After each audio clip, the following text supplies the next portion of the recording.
Hi guys, in front of me is OPPO K12x and let me show you how to activate Google Backup. At first, open the settings, then find and select additional settings, scroll down and choose Backup and Reset, and here under Google Backup, enroll Google account.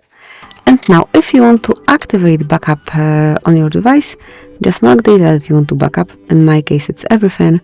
So we will have photos and videos backup along with other device data like contacts, call settings, device history, device settings, app and app data, and messages. So then just mark confirm, click on manage backup, and here you can manage your Google backup. However, it is already active. So that's it. That would be all.